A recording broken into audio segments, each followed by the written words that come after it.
What's up YouTube, it's Sean here, and I'm here today to give you guys a review of SoleSavy's fourth custom sneaker, also known better as the SS4.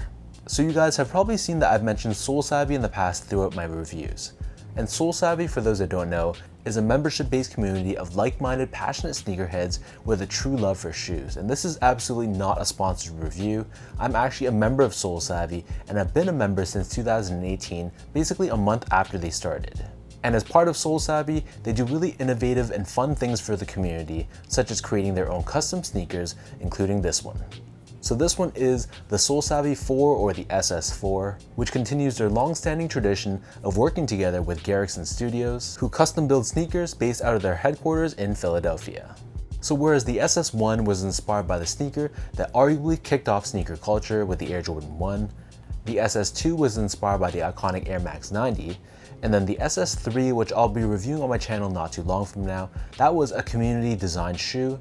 These ones instead pose the question of how would you design a shoe if you were given absolutely no limits. So this project was started back in 2021, and leading the design process was two iconic sneaker designers, Jimo Wong, who had a long-standing career with Nike spanning about 2 decades, being involved in projects such as the Off-White Air Jordan series, the Travis Scott Air Jordan 6s, and the Cause Air Jordan 4s as well. And the other designer was Justin Taylor, who helped design the signature sneakers for NBA superstars such as Carmelo Anthony and Chris Paul. So safe to say this was not a project they were taking lightly. And to add to that aspect of pushing the boundaries of sneaker communities and culture, alongside the physical pairs, SoleSavy also released these in NFT form as well, both of which went on sale earlier this year. So the official colorway for this shoe is white, black, light bone, and moss, and these retailed for a price of 400 Canadian dollars, which is approximately 300 USD. And if you guys are freaking out about the high price point, keep in mind these are all individually handmade. All the molds had to be built from scratch. And again, the factory these were made in is based out of Philadelphia, not overseas. So first things first, here's a quick look at the box. And as you can see, this comes in this tan colored cardboard box. We have the signature catchphrase or tagline for this release, which reads, "The future is near." And then on the back of the lid, we have the SoleSavy logo. And there's a special message on the side of the box here as well, which reads, "Conceived through numerous Zoom calls during the COVID-19 lockdown from Beaverton, Oregon to Vancouver, BC. So taking a deep dive into the shoe itself. So in my opinion, this kind of blends the best of both worlds, giving us a bit of an old school running silhouette with a bit more of a new school flair and design. So the majority of the upper, this is covered in a white colored mesh, ensuring that the forefoot area of the shoe will be very breathable and flexible. We have these moss or pale green colored 3M overlays, which is visible on both the medial and lateral sides. And then surrounding the front toe cap, we have this black colored suede, and you can see towards the edge, it's kind of shaped like an S for SoleSavy.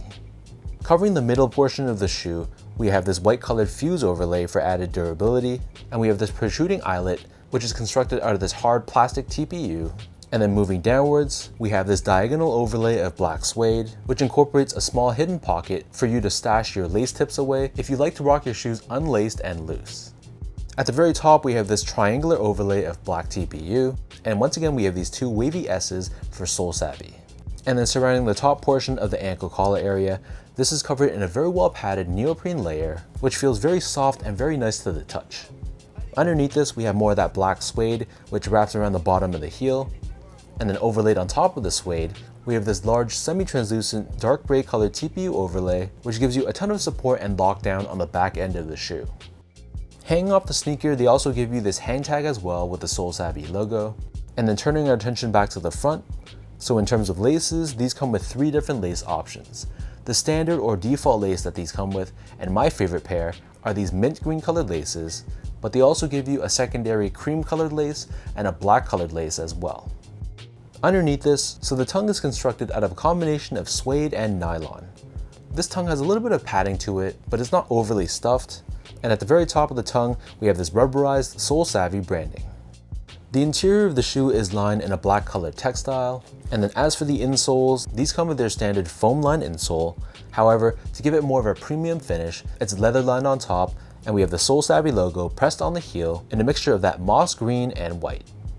So the upper of the SS4 sits atop this full-length EVA foam midsole.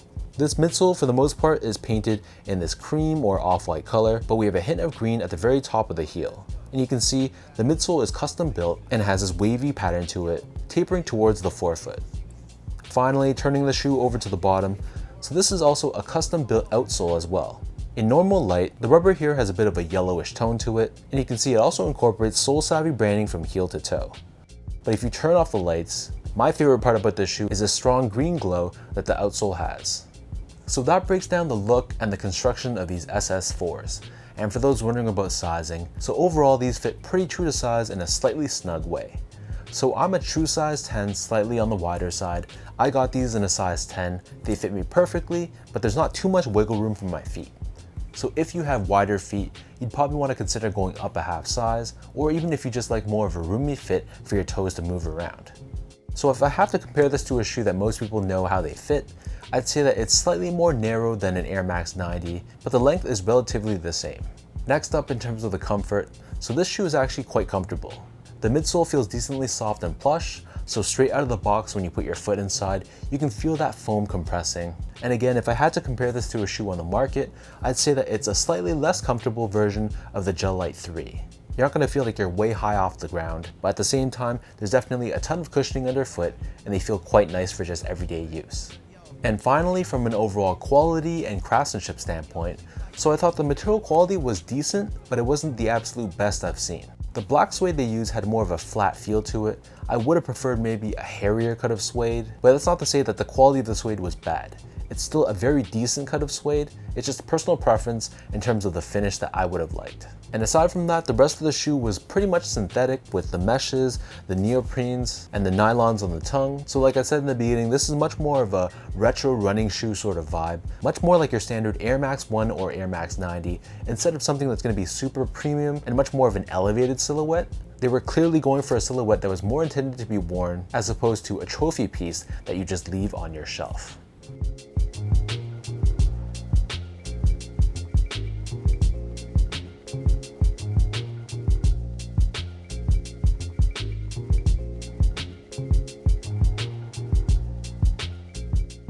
So with all that out of the way now, let me toss these on feet and I'll show you guys how these look.